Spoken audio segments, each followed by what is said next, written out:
So we've been talking about purification. So this is everything about negative karma, and karma is an extremely hidden phenomena. So we're never going to know the whole spectrum of cause and effect. What we do know is that ethics are a good idea, and that our current negative states of mind hurt ourselves and hurt others. And that is obvious just in one life, just in one day. So whether you're approaching it from this like broad past and future lives perspective, or you're approaching it from an everyday perspective, aggressive, brutal, also friendly and humorous, self-honesty is needed. And I say brutal and aggressive because what you're being challenging towards is not you. It's habits born from ignorance. You are not your ignorance. You are not the habits that are born from ignorance. So these are the enemy. Destroy them. Don't like tiptoe around them and say, oh, I'm just that kind of person. It's like, no, those are problematic. Let's get rid of them. So this kind of approach has like a confident boldness that has deep confidence in your own Buddha nature, which really means your mind's ability to evolve, to transform. So if you think about your life already, there are things that you've already trained yourself out of. There are things you used to do that you came to realize were problematic and now do less of, and maybe finished altogether. And maybe it was a few hard knocks and a few kind of dark nights of the soul and a few, laying in the gutter moments that led to it. Or maybe it was a graceful and gentle learning over time, any combination therein, but you have changed something probably in your life. And this should give you confidence that change is possible if it's on purpose. It has to be on purpose. You can't just kind of incidentally get better as you age. We could get worse. Some people become older and wiser and deeper and kinder every year. And some people slip back into the worst of their late teens and rest there in their dementia. And that's kind of where they live. So we want to be proactive about our spiritual path, which is why we talk about purification. So the ingredients to burn negative karma so that they can't bear the fruit of suffering are the four opponent powers. So the four opponent powers are refuge, regret, remedy, and resolve, because if we put them in our words, then we will remember them. Right. So the first R word is refuge, which could also be reliance or also could be dependence. And so let's just sit with, what do I take refuge in? What do I take refuge from? Refuge in, refuge from. Yeah, what do I go to soothe myself? What do I go to shore up my spiritual path? What do I reach for in terms of progress, like ideals? So we don't even have to be talking about Buddhism, right? We could just be talking about ideals. Maybe it's peace, maybe it's compassion, maybe it's interdependence, maybe it's love. What do I take refuge in? On a good day. And then on a bad day, what do I take refuge in? We would say the 8 worldly concerns. So that is the negative form of refuge that is human and natural and normal, but not necessary. So those are the false refuges. Those are the sort of short-term little whiffs of happiness that we've kind of trained ourselves in. So the wrong refuge that we're doing all day is basically, how can I get more comfortable? How can I avoid discomfort? Yeah, and I'm taking refuge in things that seem to help me avoid discomfort mentally and physically, and will give me comfort mentally and physically. And then maybe on a good day, even pleasure. Yeah, even pleasure. And so we're just kind of going through our 5 senses, taking turns, which one seems to be able to be fed. So we'll feed the eyes, we'll feed the tummy, we'll feed the ears, we'll feed the smell, we'll feel the tactile sensations. And basically our attachment just rotates around our senses, trying to find one that's going to work. And that's how most of the day is spent, trying to avoid discomfort and seek comfort, which is really human and also really animal and really necessary from a survival perspective. It's just that we're all pretty much doing okay survival-wise. Like we have a roof, we have food, we have friendship, we're fine. So all of that effort put into survival things is energy misspent. And it creates needs that aren't actually there. Like it's not enough to have something to drink. You need your special drink. It's not enough to have good food. You need special food, you know, etc. It's not enough to have clothes. You want fleece, right? Whatever, I don't know, something swapped. So, you know, it's just interesting to see how when we're under the influence of this kind of attachment, even when we get what we want, it's not enough, which shows us it's not a reliable refuge. It's just castles made of sand. And we also are chasing the idea that acquiring or getting is going to be happiness and loss is going to be suffering.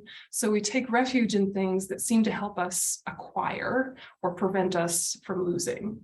But the whole assumption is faulty because the assumption is those are the causes of happiness and suffering when in fact they're just conditions. Right? So you're thinking, all right, so on a good day, I'm not worried so much about comfort and discomfort. I've just made my peace with this is as good as it's going to get today, fed and watered, off we go. What can I buy? Right? What can I get? Who can I get attention from? Yeah, who's going to notice me, entertain me, please me? Or who can I avoid that's going to be aggravating to be around? Yeah. Right? So it's a lot of that in the back of the mind. And there's also a lot of, oh, I hope I don't lose my favorite parking spot. I hope I don't lose, I don't know, whatever, little things in the day that you really bank on as happiness supports or, you know, sort of bank on as suffering avoiders. You know, just these little plans that we make that we give all the power to. And you unpack that by remembering there have been times when getting what you wanted was terrible, and times when losing what you were desperate to keep was actually quite helpful. To show yourself that it's not these things in and of themselves, it's always been your attitude. You know, and with everything that you get just as you want, it's never the happiness you thought it was going to be. Like you get a brand new computer, then the first thing is, oh, how does this one work? All right, did they move stuff? I've got to relearn a system. Where did they put that? Where is it? Also, is it going to be obsolete soon? Like, did I get like the version and now a brand new version's out just a week later? I should have waited a week so I get the newest version. Will my friends judge my purchase choice? Is it going to fall apart? How do I protect it? I can't leave it in the car. The sun is not good for it. All the things. But when you had your old crappy computer, you just kind of schlepped it around, right? You just left it in the back seat. Who cares? I get sun on it. All right, it's going to die eventually. Who cares? People judge it. You're like, oh, it's 5 years old. It's 10 years old. Who cares? There was actually a joy in not giving it so much power, for example, right? New car, then you're worried about the first scratch. Old car, who cares? Yeah, but you banked on, I need the new car. It's going to be the happiness, right? So this is basic and obvious and things that you all know as adults, right? But the problem is we are taking refuge in lies. Yeah, and what we want to take refuge in is truth, because that'll actually save us from suffering and from hurting each other. You know, and the other pairs of the 8 worldly concerns are related to humans, as it turns out, most specifically, which is you think if people are nice to me and speak nice to me, then I'll be happy. If they validate me, then I'll be happy.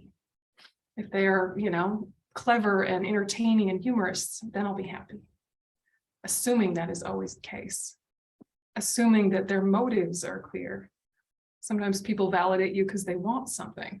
Sometimes they validate you because they're condescending. You know, sometimes they validate you because they see and appreciate your qualities and want to uplift and celebrate them occasionally, right? Sometimes that's the case, but when we're chasing validation, have you ever noticed when someone says, you did that amazing, and you were totally seen, totally reflected back, then you're kind of like, well, what else? Who else thinks that? Do other people think that? Thank you. Yes, I'm with you, but you know, you like do a survey. You thought before you got your first validation, one validation would be enough. Just one person to notice how hard I'm working. And then they do, and then you want more. And more and more and more. And occasionally you get a whole flood of people telling you that you're amazing. And then just one says, it's a bit crap, actually. And that's the only one you remember, right? So we're silly. Like, this is the thing. And then we're taking refuge in, I'll be happy if I'm just validated. You won't be happy if you're just validated. Sometimes you're happy when you're validated. We're Pavlov's dog, intermittent reinforcement, right? Sometimes it works, so we keep chasing it. And then we have this whole thing about reputation, the push and pull of reputation of what are people saying about me? What do people think about me? All this, like, this is, okay, I take refuge in my good reputation. I take refuge in people thinking well of me. Well, that's flawed, right? But we really do think life is easier if people like you and think well of you, and life is harder if they don't like you and they're saying crap about you, because that's sort of true on the surface. But the deeper level is when you have a terrible reputation, you finally see who your real friends are, don't you? Finally see who the ones that will stick by you are, the ones who will love you regardless. You also see your own resiliency, and you have that really satisfied feeling of independence of, actually, I'm okay by myself. I wish there were other humans, but anyway, I'm well shut up, y'all, right? Right. And when you have a good reputation, it's not that good. Then people want stuff from you all the time. There's all this pressure. People are always looking at you. Yeah, a good reputation is not good in and of itself. So with these pairs, these 4 pairs that add up to the 8 worldly concerns, it's basically just the push and pull throughout the day. All day, we're looking for refuge that's related to right now is not good enough, or right now is too much. And it's like, not enough, good, not enough, not enough. Okay, too much, too much, too much, too much. All day, back and forth. So what we want to do is just like have a sense of humor, have self-awareness, and realize that hasn't really done us any good so far. Let's pivot to actual sources of refuge that are stable. And so we say the Buddha, Dharma, and Sangha, but that's not like the exhaustive list. And the reason we say they're a good refuge is because the teacher, the Buddha, has freed himself from fear. So he knows what he's talking about. It's not the ignorant leading the ignorant. It's someone who's sorted themselves out, helping us do the same. And he's skilled in freeing others from fear. Why? Because he can explain the methods how to do so. Yeah, he's not going to like pull you out of suffering and plunk you into happiness. He's going to say, here's some things that help, take it or leave it. Yeah. But what's also interesting is that we consider a valid source of refuge something that is impartial and isn't discriminating. So there's no sense of like the chosen people get all of the goods and all of the love and all of the compassion, but the non-chosen people no. Or the Buddhists get my compassion, but the non-Buddhists don't. There's none of that rubbish, right? From a valid refuge, we think impartial, unbiased. Whether people are good or bad, or kind or horrible, they all deserve to be free from suffering. And they will equally get shared the methods.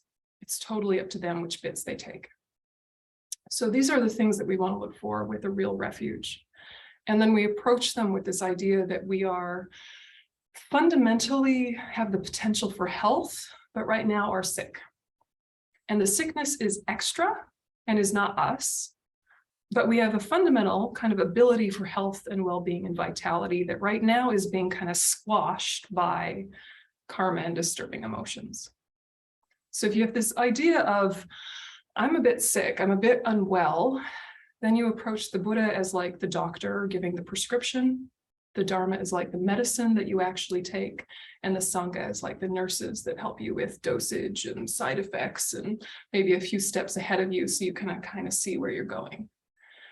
If you don't have that first sense of, actually, I'm not as in control of my mind and my moods as I would like to be, I'm actually a little bit more unwell than I'd like to identify as. If you don't first sit with, there's an aspect of me that is the sick person, that is the patient, then why would you lean into the Buddha, Dharma, and Sangha? Yeah, you think, I'm fine. Yeah, so you have to have that sense, that really kind of weird paradox of my birthright is absolute health. Yeah, my potential is absolutely healthy. And the current situation is I'm sick. And then when you hear the Buddha say, here's the problem, here's the solution, it's like when you go to the doctor with some like weird malady and they say, oh, it's just this. And you go, oh, thank you. Oh, I was just anemic. Take the iron. It's going to be fine. Yeah, you're relieved. It's not like you're even all better. You just, now you know what the problem was. Now you know what the solution is. It's such a relief. But if you have the little jar of like the iron and you never take it, you're still going to be anemic, even though you know what the problem is. So the Dharma is the medicine, but it only works if you take it and digest it individually and personally. So the Dharma is the real refuge, because that is your source of reliance, is your own mind. Yeah. However, your own mind has trained itself out of these negative habits, protects you from suffering. Yeah. So whether it's Buddha, Dharma, and Sangha, or just one word that has always held you in good stead, like compassion, like love, you connect with that. And you think, when you're trying to purify this concept, this refuge, let's give it a form. Let's give it a form. Why not the form of Vajrasattva? Who's Vajrasattva? Okay, white light. White light will work above the crown of my head. Let's think that this form that my refuge takes embodies everything that is divine, everything that is compassionate. And then I can say, here are my mistakes, and feel held, not judged. Because they knew all the stuff before you told them. It's not groundbreaking to them, the Buddhas and Bodhisattvas. They know what you're up to. They know how you are. They love you anyway. They don't care. What they want is for you to not hurt yourself or others anymore. So if under that compassionate gaze, you think, okay, physically, what have I gotten up to that is not in alignment with my path or my refuge? Yeah, killing, stealing, sexual misconduct. Let's do a review, bit of a life review, bit of a day review, whatever you've got the space for. Cleaning up today. There was an ant. Was I careful? Okay, that goes on the list. Okay, stealing. No stealing today. Well done me, right? But in the past, did steal the candy when I was 5 at the supermarket. Naughty. That goes on the list. Okay, sexual misconduct, very embarrassing. Have I taken anyone's partner or cheated on my own? None of your business. Anyway, going on the list, right? And then you move on. All right, speech. Yeah, speech. What was not in alignment with my path? And you see how you're doing it as a whoops, not a, yeah, you're just going, oh, that wasn't my path. Yep, going on the list to purify, not ammunition for self-hatred. It's almost like, oh, thank goodness I caught that one. Thank goodness I caught that one. I hadn't really noticed how much of a habit that was, but now that I've noticed, I can stop. Okay, speech. Lying is obvious. Probably not big liars, probably occasional fibbers, probably some exaggerated stories, probably, some implicit deception. Who knows, but sit with, all right, lying, how's that going? Yeah, okay, got some stuff on the list. Divisive speech. Have I said things that were true or untrue, but my reason for saying them is that I wanted party A to not like party B. Yeah, I wanted to split them. Maybe I wanted to rally people to my cause and my side. Maybe I just wanted people to not like each other, but there was some reason for me saying something I wanted to split. Divisiveness is not my path. Okay. Maybe it was just, going on and on about politics and reinforcing, here's how we're better than them, whoever we is, whoever them is, increasing divisiveness rather than leaning in towards, why do them think that? How can we get to them so that they become us? And then us is a bigger and bigger radius, and then you feel safe with the human race. More helpful. But I think there's a lot of divisive things that we can kind of sit with and put on the list to purify. And then harsh speech is not necessarily about the content, right? It's the intent, similar to divisiveness, right? The intent is to wound. So it's not like swearing is harsh speech in and of itself, but if you were swearing with the urge to wound, it is. I think a lot of the deepest wounds that we receive are from very polite people saying little subtle passive aggressive jabs very cleverly. And they say something that sounds kind of nice and underneath is a little barb. And 5 minutes later we go, oof, oh, that was actually not cool. They were putting me down. So wishing to wound with words, have we done that today, recently, in the past? Sarcasm, yeah, was it just fun and games, or was there a little stinger? Yeah, these kind of things, right? And again, you're just like, oh yeah, I do that. I'm glad I noticed, because now I can stop. Before you noticed, you just keep doing it. And if you were to like say to your best friend, I just realized that I do this, I'm really wanting to work on it. Oh my gosh, I can't believe I just realized, did you know I do this? I will say, yes. Right. Thank you for noticing. Finally. Right. So also remember, like, you coming to acknowledgement about it isn't going to suddenly like reveal things to others that they didn't already kind of know. They already knew, probably intuitively, some really obviously, but they knew, and they loved you anyway. So you might as well work on it, right? Nothing is lost by confession, only gained. So then idle speech, just rabbiting on for no reason, filling in the space out of anxiety.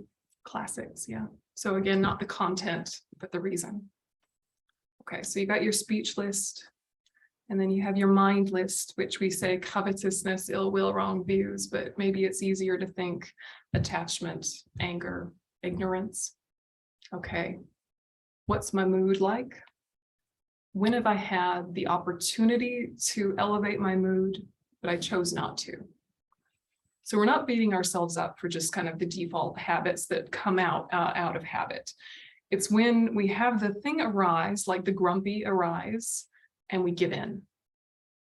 Or the superstitious mind, and we give in. The paranoid mind, and then we give in. If it just arose and we go, oh, that's paranoia. Anyway, it would die a natural death. But if we go, oh, is that true? Well, it arose in my mind. It must be true. Let's investigate. And then you create a whole story, and then it's off to the races. Not helpful. So when we're doing the investigation of the mental habits, it's particularly the ones that you indulged, right? It's particularly the ones you indulged. You had maybe some weird obsessive moment, you were obsessing about some past relationship, or you were obsessing about some past scenario, or you were anticipating some future thing you really, really want to happen, and you let your mind get hungry with it. It wasn't just a passing blip, it was like you let your mind get hungry. Yeah. And then it kind of perpetuated and got a head of steam. And then you become so in the story of your attachment that you don't notice the people around you and your impact on them, because you're just in the bubble of your attachment story.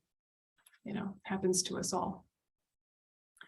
And, and when you have your ignorant moments, it's kind of like seemingly more benign, because you're just kind of spacey, kind of vague, kind of disassociated, you kind of do, but there's also leave me alone, I can't be bothered.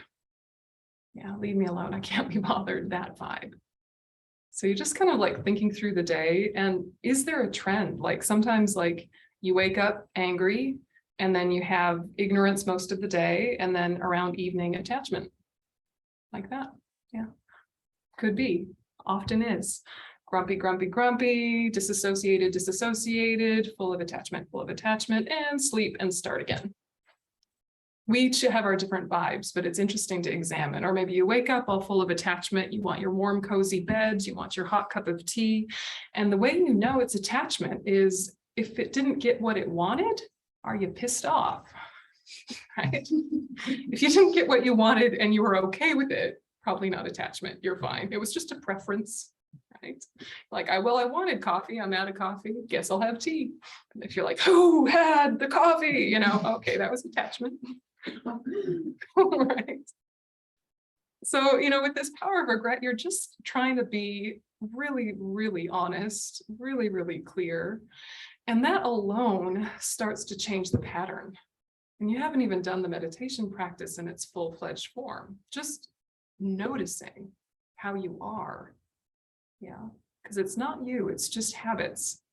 And if you know the teachings on emptiness and dependent arising, it helps a whole bunch, but particularly looking at dependent arising, you think any mistake I've ever made was not made by me alone.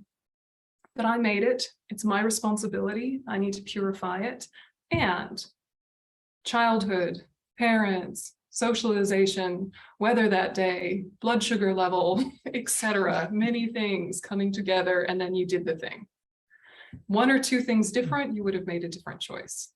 So it's somehow having this sense of, I absolutely acknowledge a fault to be a fault, but it's not my fault. That. No guilt, no shame, just regret.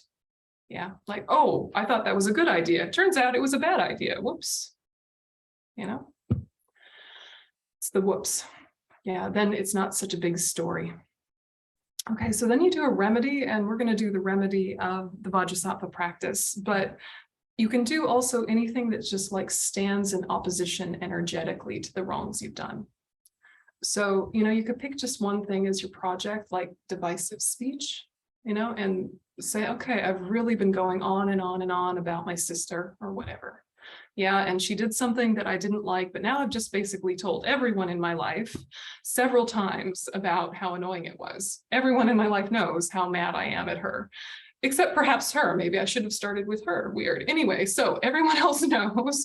What can I do as a countermeasure? Maybe I can speak well of her. If it's genuine, if it's not forced, can I speak well of her? Or can I bring up that same story and then share the fact that I've got a new and bigger perspective about it and see the suffering of her bad choices or whatever? Some countermeasure, right? Speak well of her if you've spoken badly of her, that kind of thing. If you've been, you know, not careful with life, then okay, go to the bait store, buy some bait worms, put them in the garden, save some lives. You know, you don't have to do all this very formal stuff if that's not sitting well with you, but do something that's a countermeasure because it changes the pattern. It purifies, but it also changes the pattern in your daily life. Like, I actually didn't want to kill. I didn't want to be disregarding life. I actually do value life. I was just grumpy and distracted and couldn't be bothered to be careful with all those little ants or whatever it was, or I just couldn't be bothered to like check before I dug there or whatever it was. I did the thing, that's not my path. Rather than ruminate, let's do a countermeasure and clean slate. So it should never have this like heaviness, like carrying around a bag of rocks when you think of your negativities. Yeah, they're there already. So bringing them to light actually helps solve it. So you do your remedy. It could be a visualization and a mantra, or it could be some practical solution. And then you do the power of resolve. And this is a promise to yourself under the compassionate gaze of your refuge. Yeah. So you think, physically, what can I stop doing negatively? Maybe you can say, I actually will never be careless about insects while cleaning ever again. You've learned your lesson. You're not gonna. But maybe you know yourself and you know you're probably going to get distracted and do it again. So you say, for the rest of today, I'm going to be very, very careful about insects while I'm cleaning. Just the rest of today, very intentionally, decisively the rest of today. Yeah. Because if you say the rest of your life and then you fail, you feel crap. And you've lied to yourself and you've lied to the enlightened beings. And then it just creates a whole nother story to untangle yourself from. So it's almost like you have to make promises that are so small and so private that you would feel embarrassed to tell anyone. Like, I've decided to not whine about my sister for 20 minutes. That's all I got, 20 minutes. And during those 20 minutes, I'm going to see no other people. That's how I will stop myself. Yeah. But like, it does help change the pattern, you know, the whole 20 minutes, I'm money, give me all the money. God damn, no, no, right? You have to be practical with yourself, but it changes the pattern. So, you know, even if this is an armchair meditation with your feet up, just at the end of the day, asking body, speech, and mind, what was not in alignment with my path? And then for opponent powers. It can be really quiet. It can be really, you know, totally cash. Put your feet up, have the cat, drink a cup of tea, look out the window. Doesn't have to be all holy looking for it to still change the pattern. If you want it to be, you know, deeper and structured and have more continuity and to do it in a formal way, that's excellent, but it actually isn't the main thing. The main thing is what you're doing with your mind. Because if you were to do like, here's the practice, right? And you're going to do it exactly as it says and read every single word just as it says, but you have no connection with it. What is the point? It only works if you've made a connection with it. Yeah, that's how it works, because this is a personal path. So power of resolve, physically, verbally, okay, mentally is harder, especially if you're like caught in something like an anger story or an obsession story or something, you're really caught in it. But even a few seconds of doing something different breaks the cycle. And then each day you're working on it. So armchair meditation or formal meditation, either way, this is really helpful. And then if it's at the end of the day, also good to add rejoicing. Where similarly, you think, body, speech, mind, what was good? Yeah, also dependently arisen, right? Also, if you hadn't been brought up the way you were, if the weather was different, if you hadn't had the resources that you have, et cetera, the good wouldn't have been done. But good was done, and it was done by you. So be happy, So you're again having that like good was done by me, but that doesn't mean I am the good, right? Yeah, but so I still can be happy good was done.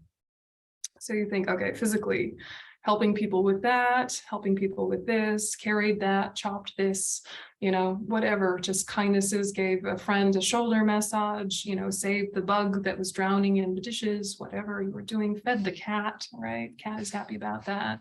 Physical things, like we take it for granted because they're just our routines, but we have a lot of just friendly routines in our life. And we don't let ourselves pause and say, that actually does contribute to the greater good. That actually does help the world be a better place. There are plenty of people with less tools than I have who make different choices that bring down the whole thing. Thank goodness I feed my cat. Of course I do. Of course I feed my cat. Some people don't feed their cat, right? Like, of course I help my friend move house. Of course, why wouldn't I? But some people don't help their friends move house, whatever, like just take a minute and like really honor that there is kindness that you do physically and kindness that you do verbally. Just because we're working on not seeking validation doesn't mean we don't give validation, right? It's sort of like a paradox. You say, all right, actually, I've noticed people have done some awesome things. I'm going to tell them because I think it's awesome. And hopefully I'll do it from a pure enough motivation that they'll just feel happy and do more for the greater good. Yeah, verbally, what else? Maybe I'm offering song. Let's make sure it was wanted, right? Just checking skillful means. Maybe I've offered silence when silence is, right? Verbally, you could have said something and then you noticed maybe it wasn't your turn to talk. So it's just interesting to explore when you've kind of been in alignment with your path and mentally give yourself really a lot of, soothing support, applause any time that you could have chosen the bad mood. And for once you didn't. You could feel yourself slipping into some sort of depression and you went, not today. Yeah. Or you felt yourself like slipping into just, I am in a grump. No, you're not. That's not happening. When you've caught the little window, like that is worth a party. That's a celebration. It's huge, right? Because there's so many days where we don't have any mindfulness to notice the window and then the day just got away from us, and it's human and natural, and just really cherish those moments you were able to change. So rejoicing at the end of the day. So that's kind of a purification practice in a nutshell. We do Vajrasattva particularly for purification because Vajrasattva is the Buddha of purification, and his mantra is particularly loaded to help the power of karma not multiply. But lots and lots of things purify. You can use any of the main deities to purify using the 4 opponent powers, or just alone at home in your room, quietly in your armchair. Lying down, supine. Yeah, you can just, stare at the ceiling, do your 4 opponent powers, like whatever's going to get you to do it. Do it while walking the dog, whatever, just do it, make the routine of it. And then the next morning, you kind of think, what were my resolutions? What was my promises that I made to myself? And just kind of motivate for a second, even if you're just quietly in the morning, 2 minutes, sitting up in bed, just remembering the purpose of my life is what? Yeah, the things I'm wanting to change are what? Just be with it. Yeah, and if you can bookend your day that way, then it's like you have a meaningful life. Day by day by day, on all the little activities in between can start to take on a richness and all be fuel for the path. And it doesn't matter if you're doing like fancy spiritual work or you're doing like, sort of Luddite work or whatever work you're doing. It doesn't even matter because your motivation is now the spiritual path. It's become a spiritual path. Yeah. So this is what we hope. And then slowly, slowly, the world gets better. At least our mind is better able to cope with it, right? So like that. So we're going to do the practice. And then if you have some questions afterwards, we can do those. So just get straight back.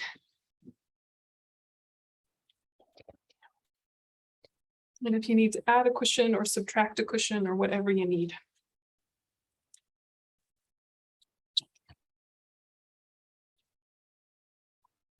And if you know that your legs fall asleep easily, make sure that your cushion is a little further back, just supporting the tailbone and very little else, and then your legs won't fall asleep.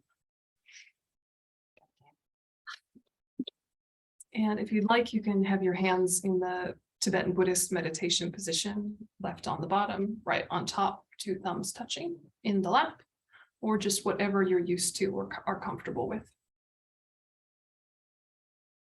Be in the body.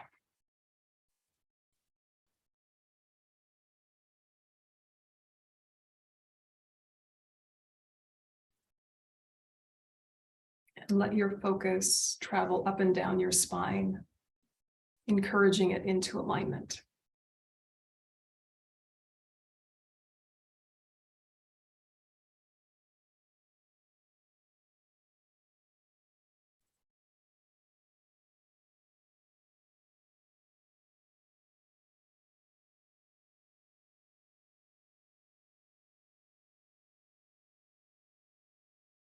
And move your focus back and forth across the tops of your shoulders, letting them drop into their natural position.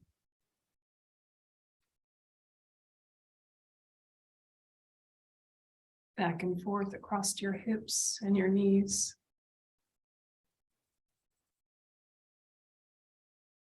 Coming into physical balance.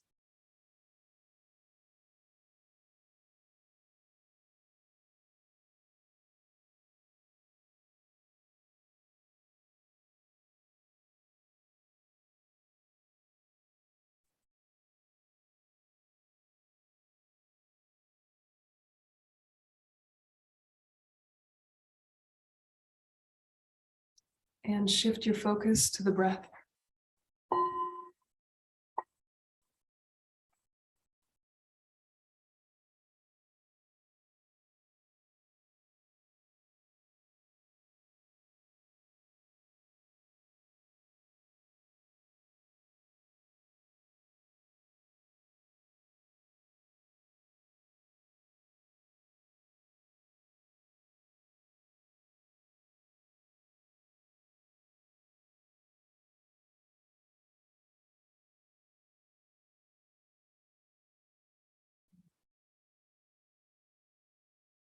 Just adjust the breath, letting surface distractions settle.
When your focus drifts, just gently bring it back to the breath, intentionally.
And then shift from single-pointed meditation to analytical meditation by thinking to yourself, what is my spiritual refuge?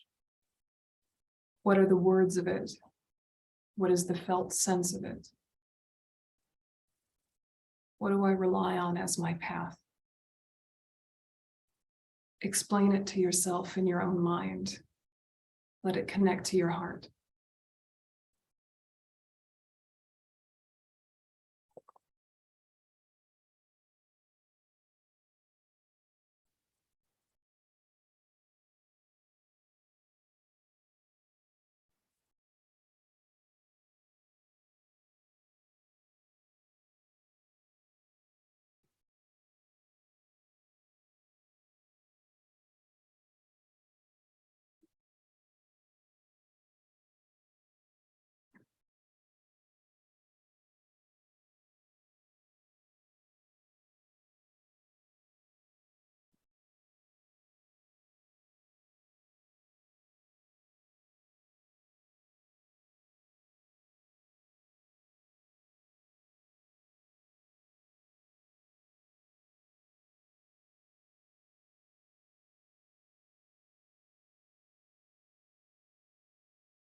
And think that your refuge is free from fear.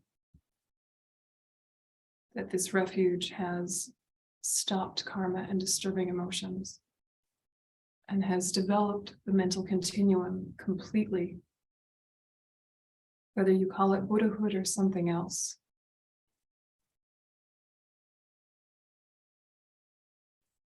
And this refuge is also skilled in freeing others from fear by teaching methods.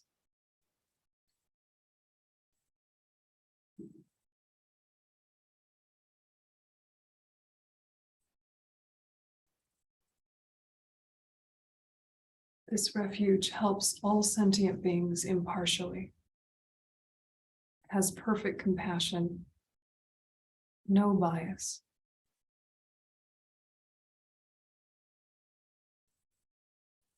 And somehow holds the characteristics of compassion and wisdom both.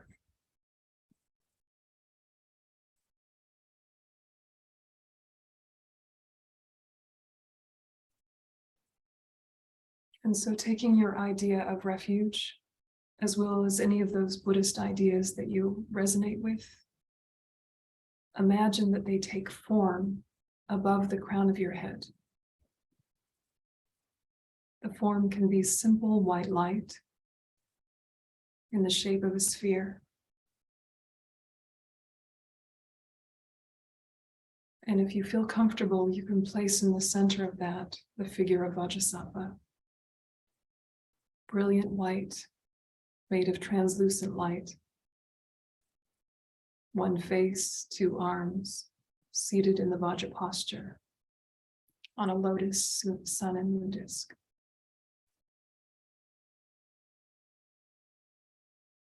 He holds a Vajra at his heart, in his right hand,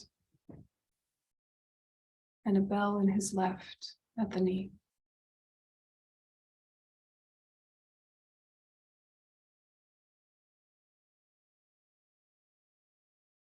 And so just stable your visualization, mixing it with your ideas of refuge.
And then before the compassionate gaze of your refuge object, generate the power of regret. Just regret, seeing a fault to be a fault, not the heaviness of guilt, starting with the body. And so think about today and in the past, actions of killing, stealing, and sexual misconduct that you'd like to purify. Make the list to yourself, starting with the body.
And then request the support of your refuge object to help you purify those physical mistakes so that they can't bear the fruit of suffering in the future, and also for you to change the pattern. Imagine making that request for support.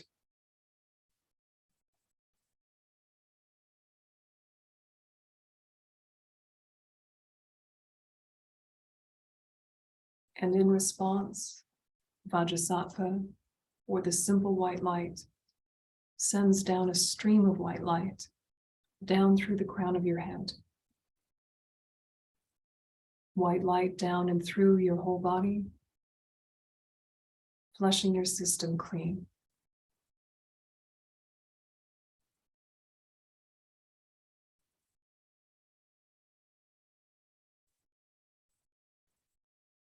As you become filled and flushed by this white light, you can add the simple mantra of Vajrasattva 7 times.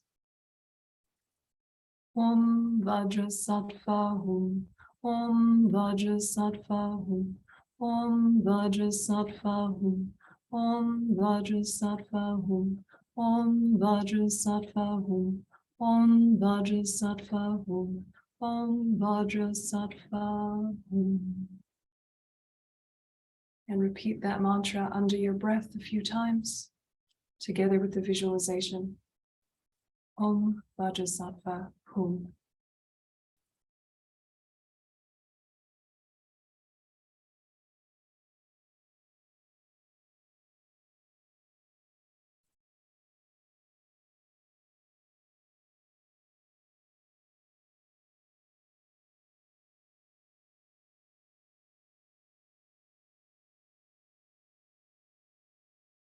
Om Vajrasattva Hum.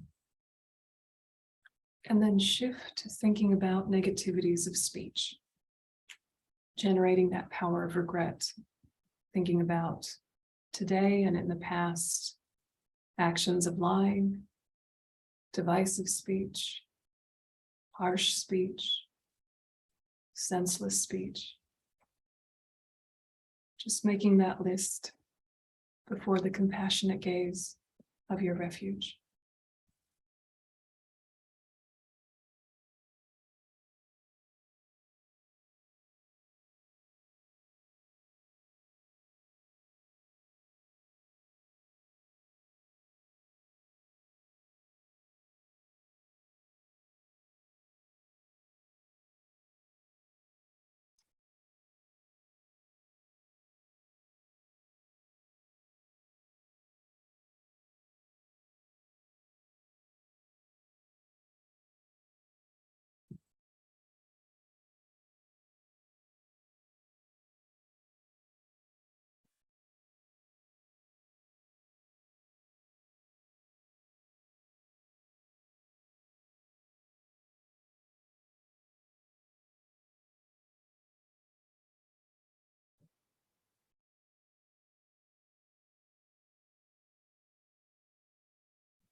What ways have I used my speech that are not in alignment with my path?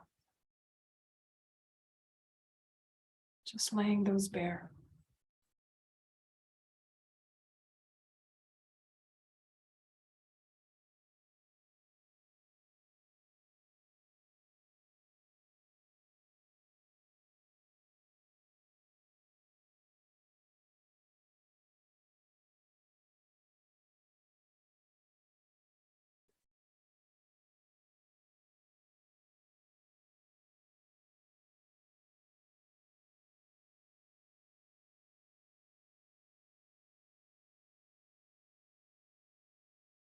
And then again, request, may I purify all these faults of speech so that I don't suffer in the future, so that I don't cause harm in the future. May I break these negative patterns. And in response, Vajrasattva, or the simple white light, again sends down a stream of white light through your crown, down and through you, flushing your system clean.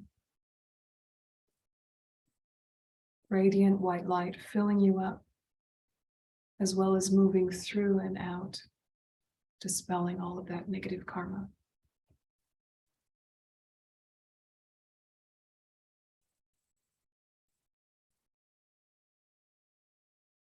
And again, adding the mantra to the visualization. Om Vajrasattva Hum, Om Vajrasattva Hum, Om Vajrasattva Hum, Om Vajrasattva Hum, Om Vajrasattva Hum, Om Vajrasattva Hum, Om Vajrasattva Hum. And repeat that a few more times under your breath. Om Vajrasattva Hum.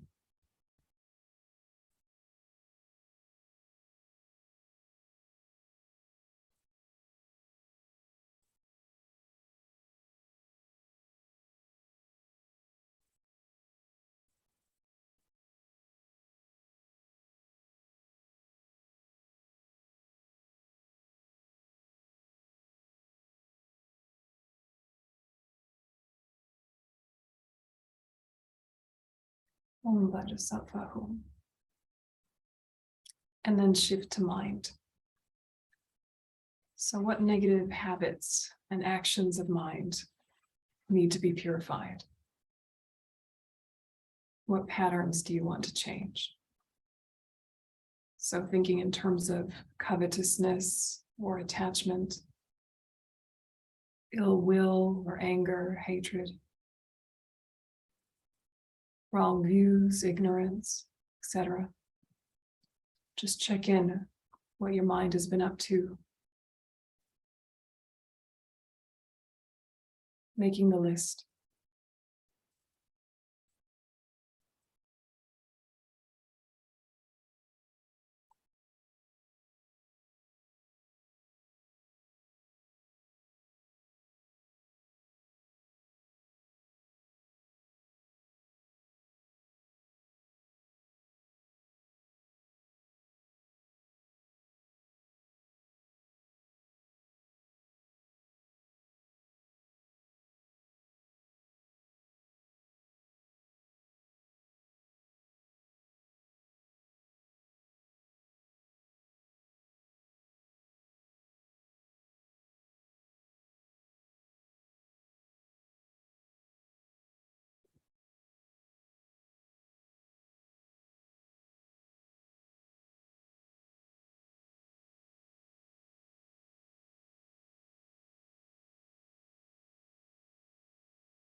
And then again, request, may I purify my mind of all these mental negativities. And in response, radiant white light coming down through the crown of your head, down and through and out, as well as filling you up, purifying the mind.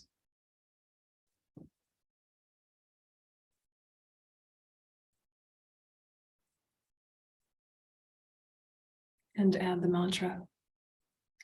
Om Vajrasattva Hum, Om Vajrasattva Hum, Om Vajrasattva Hum, Om Vajrasattva Hum, Om Vajrasattva Hum, Om Vajrasattva Hum, Om Vajrasattva Hum. Continuing the mantra under your breath. Om Vajrasattva Hum.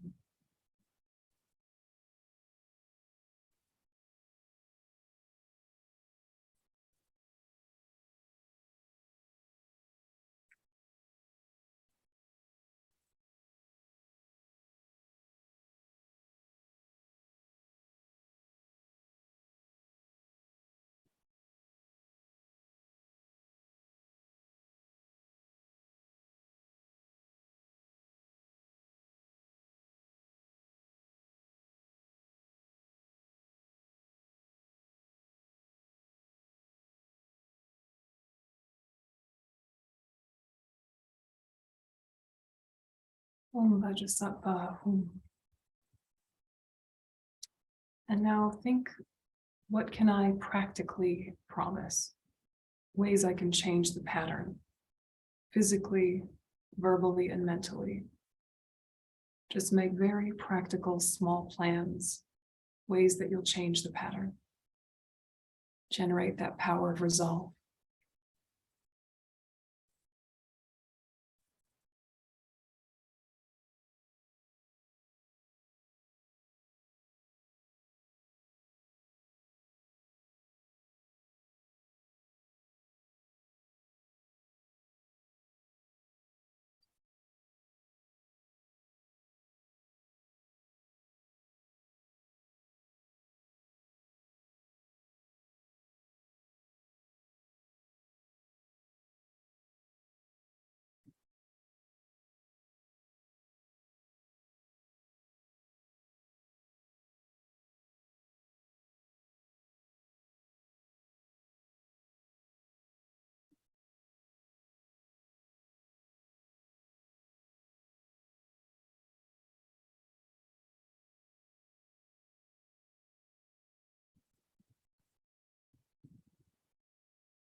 Physically what? Verbally what? Mentally what? Can you do differently?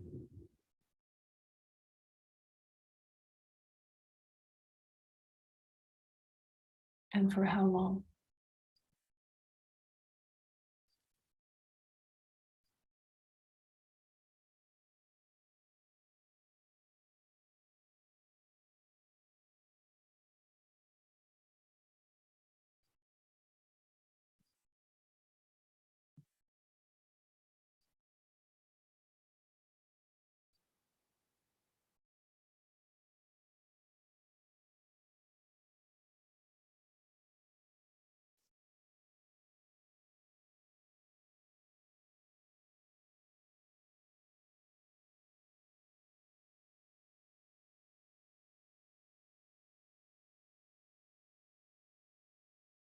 And then think that Vajrasattva, or the sphere of white light, dissolves and absorbs into you, blessing your body, speech, and mind, stabilizing the purification.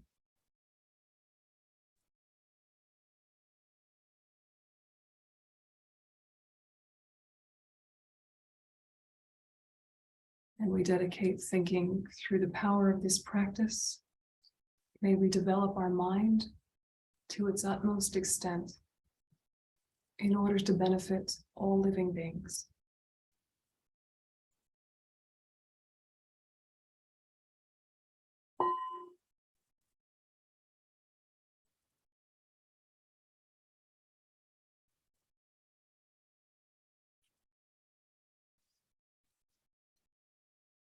Okay. So if this was the end of the day, also you could add rejoicing if you wanted to. You can do refuge and then regret, remedy, regret, remedy, regret, remedy, like we just did, body, speech, mind, or you can do all the regrets and all the remedies. Totally up to you, which you prefer. And then little resolution at the end to bring it all together. And do think, physically, verbally, mentally, 3 little plans just to start to change the pattern. So do you guys have questions, you in the room or you in the Zoom, about the purification, or just like any random Buddhism things, since I'm here and we got a little time? Random or specific questions?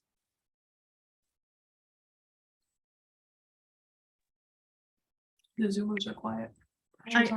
I have a question. Oh, Anna and Angelica. Yeah, Anna, go ahead. Is that Anna? Yeah.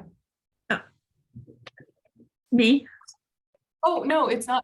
Oh, It's Marla, sorry.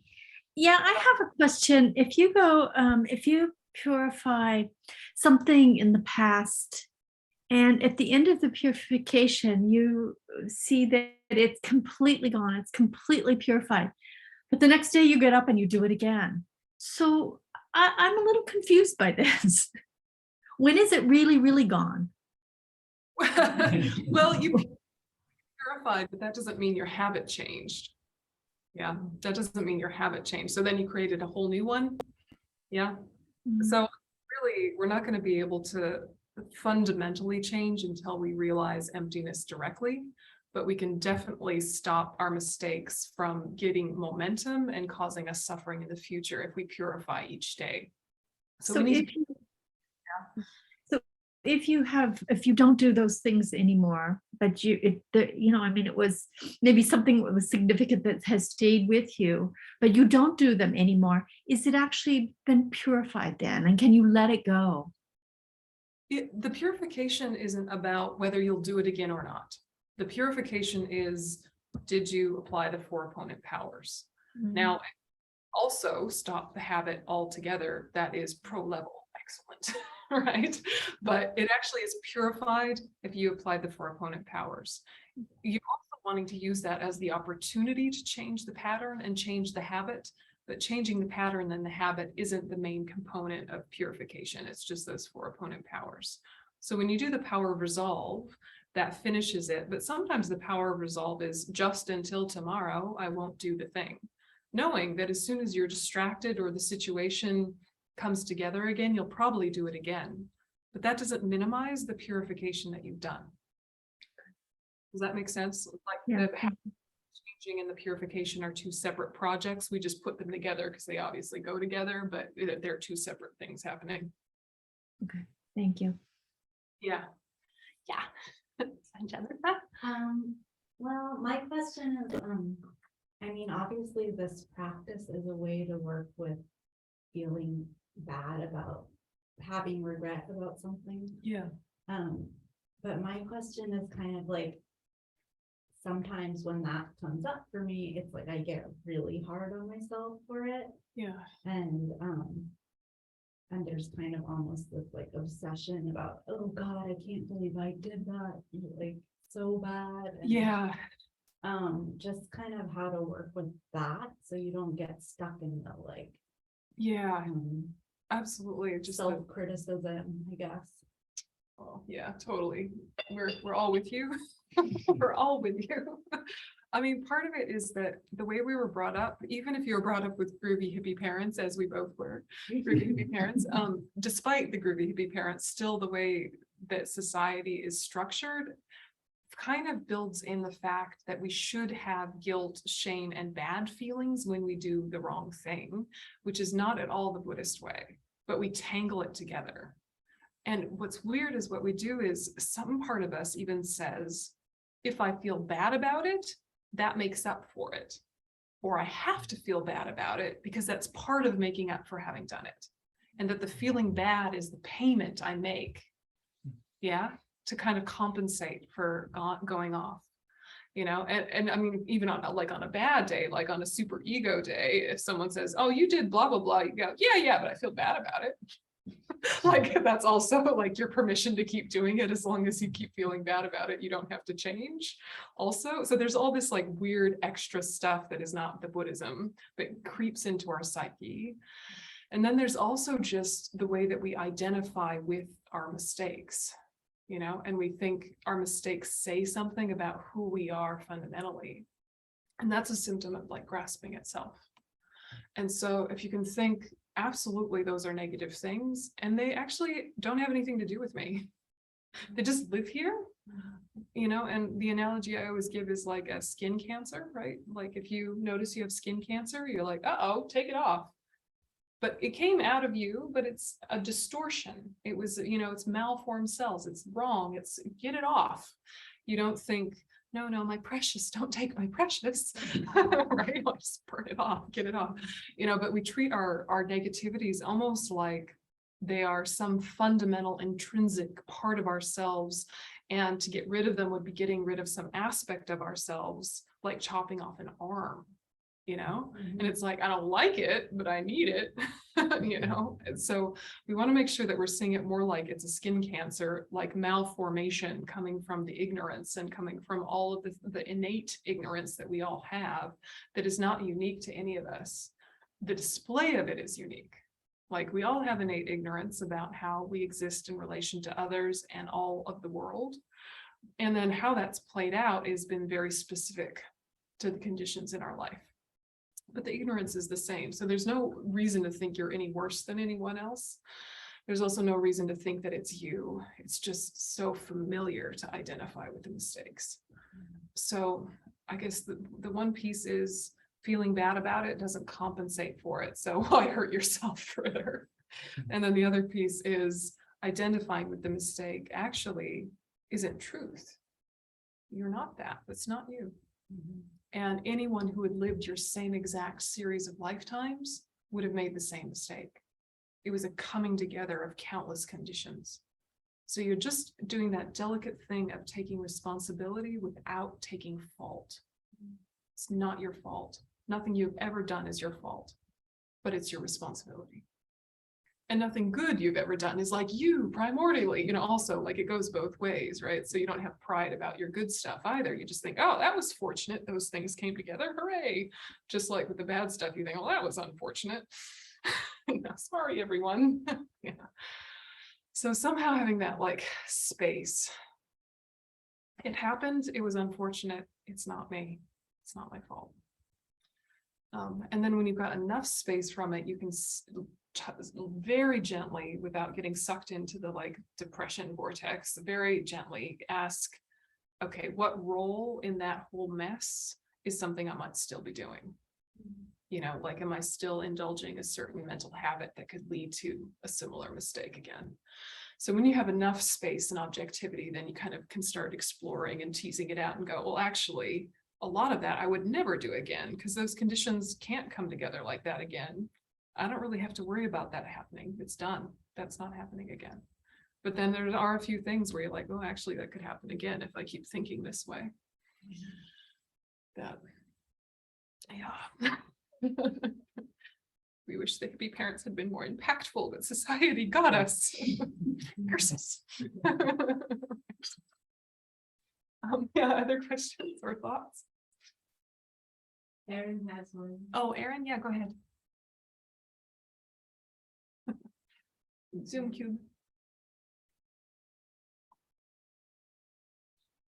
Hi, it's actually Terry that's going to be talking. What does Buddhism talk about? What role does apology play in this? Because I have done some things that have been really hurtful to people, and it's great to purify. Yeah, is it really? Yeah, really good point. Apology and forgiveness, not as common of words, strangely, in the Buddhism, but very, very important bits we can take from society. Be like, well, those are excellent add-ons. Let us use those. Not to say that Buddhism doesn't talk about apology. In the Vinaya, which is mostly about the ethical discipline for monks and nuns, it's also just about like community dynamics. There's stuff about apology and stuff about how to confront people, when to confront people, when it should be done individually, when it should be done in a group, when people need to be booted from the community, when they need rehab, all that kind of stuff is in the Vinaya. And I guess when we talk about apology, there's not a really obvious popular teaching to point to in Buddhism about apology, which is not to say that it's not wonderful. It would go into the category of like correct speech, yeah, or right speech. So definitely apology is good. It's just not required for purification, which is handy because sometimes the people you've done wrong have passed away, and then who can you apologize to?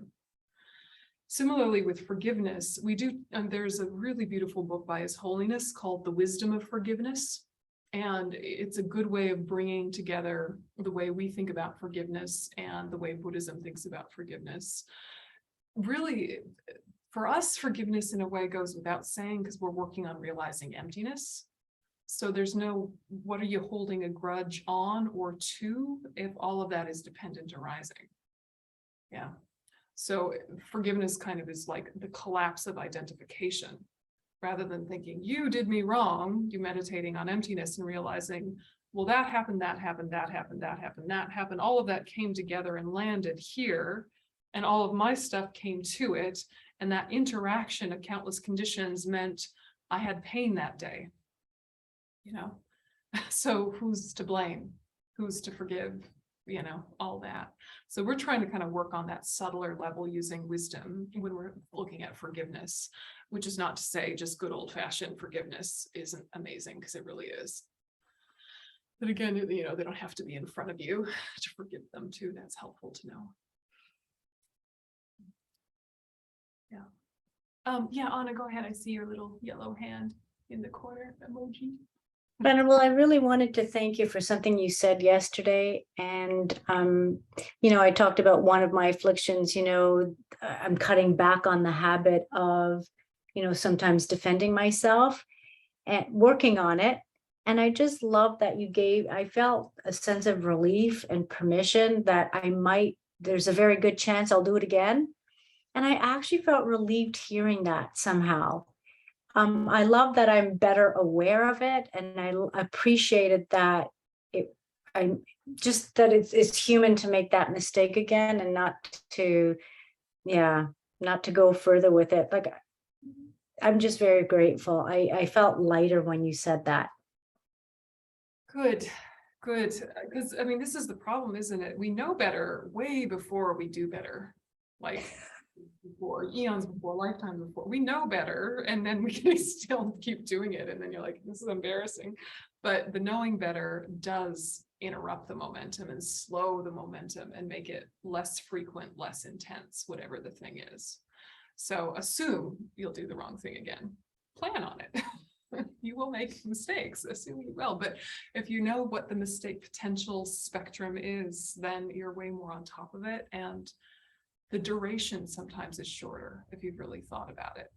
Like if you take something like maybe you were really, really harsh with someone who, I don't know, you had to work with and you really let them have it and you just went to town with anger, and then you're thinking about it and you're purifying it and you're thinking, I do not want to vent my spleen like that again. That is harsh. That was horrible. And it's not going to correct their behavior anyway. They're just going to feel defensive and sad. Okay. Never doing that again. Wait, no, I totally will. I will. I'll do it again. It'll happen on a bad day, maybe 10 years from now. I'm going to do it again. Okay. So how can I look at the fuel that drove it? Go back a few steps rather than like, I'm going to stop the behavior, say, where did the behavior come from? That also helps. Like, it was fed by unrealistic expectations. It was fed by pride and entitlement. It was fed by, ignorance again, like that, so that can help too. But also it's helpful to think like, as you are right now, if you never ever changed, you would still be worthy of love. Yeah. If you never ever changed, except you got worse, way worse, you would still be worthy of love. So start from there before you purify, because otherwise it feels like this struggle to better yourself. And that is just setting yourself up for disaster, or like inner rebellion, inner turmoil, all that stuff. Like start from, you're fine. All of this is a bonus. All this that we're working on is a bonus. You're fine. And we want to be more, deeper, better for the sake of humanity, for the sake of all sentient beings, which will then increase our own individual well-being and sense of meaning and purpose in this world. But isn't it wonderful we have the mental space to think about that?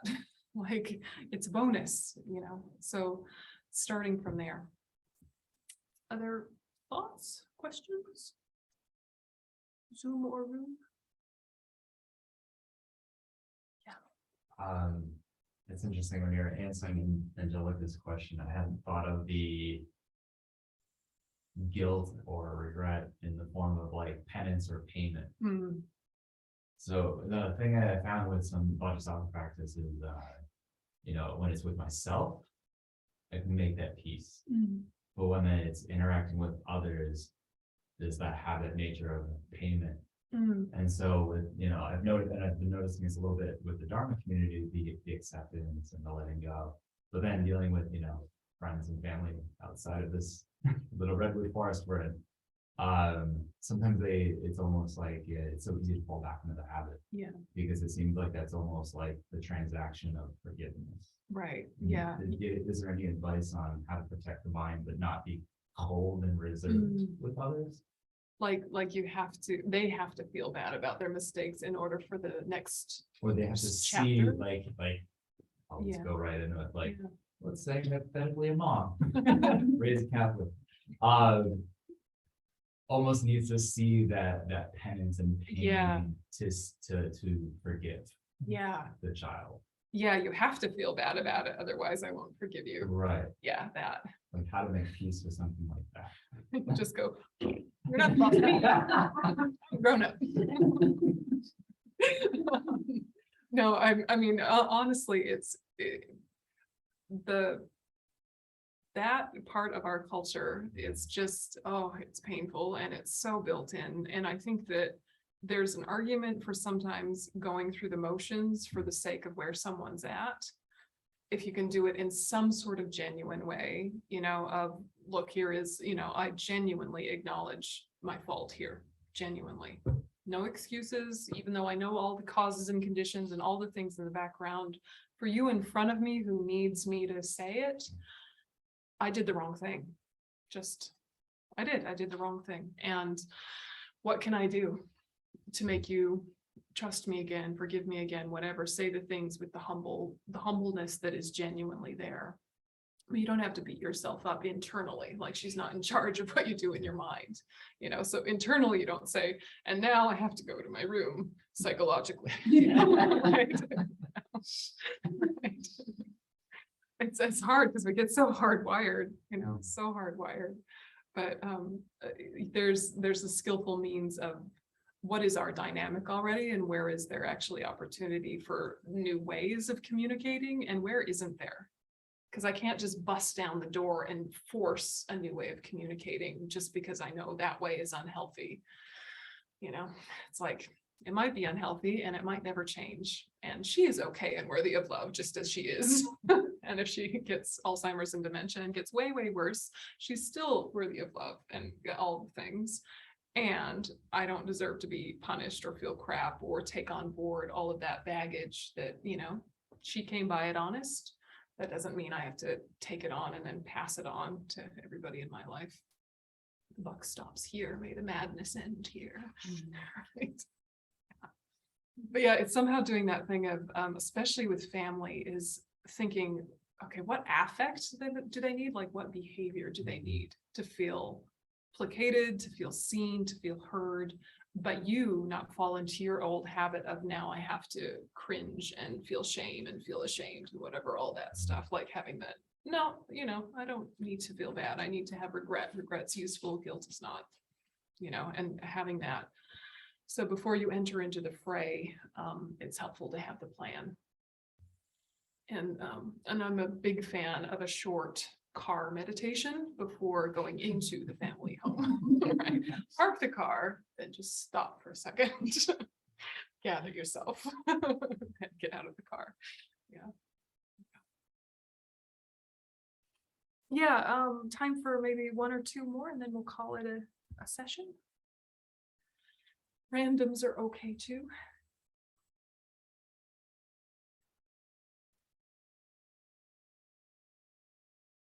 I think the Zoomers are good. Zoomers, you good?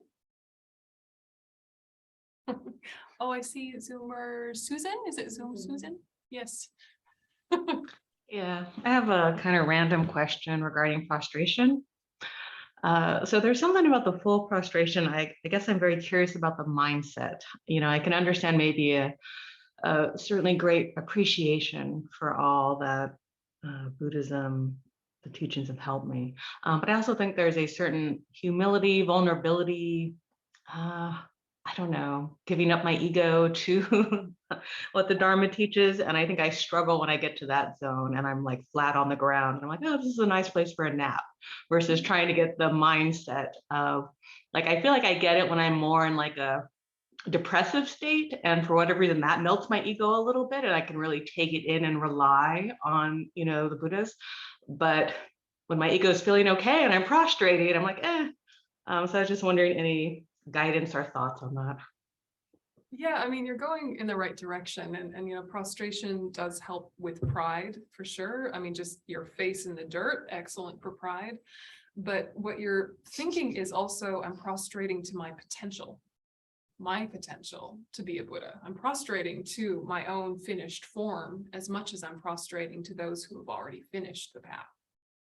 So it's a multi-layered thing. It's almost like an act of respect to yourself. Yeah. And I'm like, I am crushing the ego every time I crush my body onto the floor, like smash, ego, smash. That's helpful. That's obviously my inner narrative. I sound like a small child playing video games, ego smash, right? But also remember that psychology of you become receptive to what you respect. So if you respect the Buddhas and Bodhisattvas and the Dharma path, and you're doing a physical gesture of respect, you become open, you become receptive, which means you're going to marry up your mind with these ideals much more swiftly. It's like you get out of your own way. So there's a psychology of prostration that is really helpful to sit with. You become receptive to what you respect. Respect can be shown mentally, verbally, and physically. If you're doing all three, it goes a lot faster. So so you become receptive to what you respect. You're not just respecting the Buddhas and Bodhisattvas, you're respecting your own potential. Those things add to what you were talking about in terms of subjugating ego and pride and really noticing that there is something about, I guess, a positioning of pride physically, like a looking down, that's got a physical element. Like when you're really haughty, like when you're really arrogant, you're looking down on people, but even physically, kind of like looking down your nose at them. There's a whole series of things happening mentally, verbally, and physically. And when you go straight into the ground, that's a direct counter to that looking down at the nose, because now you are flat in the earth. It's humbling. And then it's hard to look at anyone down anymore. So what you don't want to do is like think, I am bad, must be punished. I am bad, must be punished. Do not do that when you prostrate, okay?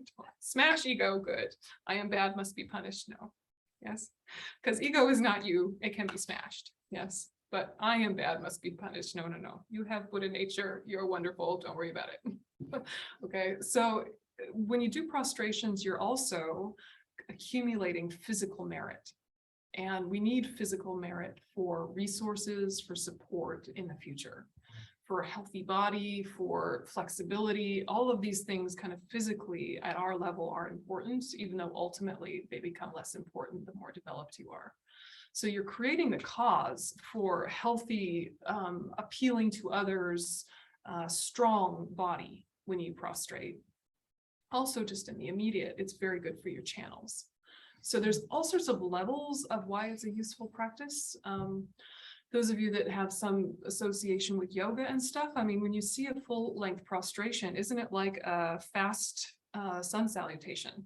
Yeah, all the way up, all the way down, all the way up, all the way down, just minus downward dog in quite so bum up a way, because that would look very funny. But, you know, mild downward dog. Right. But, you know, it's interesting to see what happens if you kind of let yourself go into a flow with it, not just doing 3, but like full do the 35 Buddhas up and down at a really gentle, consistent space. Yeah, like a pace that if you had like a metronome, you know, for learning to play the piano, just, you know, just a nice, gentle pace. It also helps your inner energy system. So you've got these psychological reasons, you've got these merit reasons, you have this immediate benefit to your current physical body reasons. You've got pride, overcoming, and ego reasons. And then just remember, this power of Tantra is that you're multitasking. So you're visualizing something, you're verbalizing something, and physically you're doing something simultaneously. So your whole being is engaged. You know, when you're doing just verbal or just mental or just physical, it's powerful, but it's much more powerful if you can bring these things into sync with each other. So that's part of why Tantra is faster than Sutra. More merit, more effort means more faster. Does that sort of help, or did you have a follow-up, Susan? No, that definitely gives me some other things to try when doing it. Thank you. Yeah, and all of that's a lot. Like, I am an info dumper. I realize I will info dump many, many things a person could think about. And then once you finally get to doing it, you're like, what? Respect.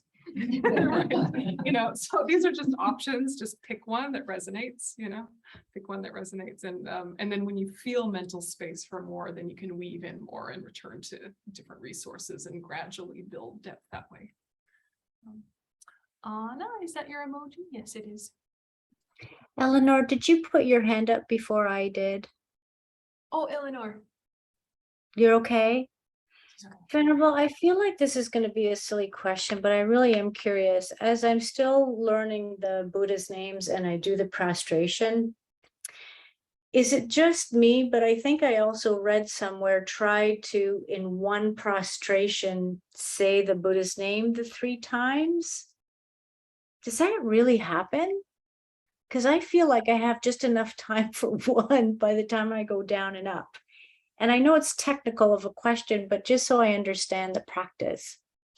Yeah, I mean, you want to try for getting the name of the Buddha out at least once per up and downy.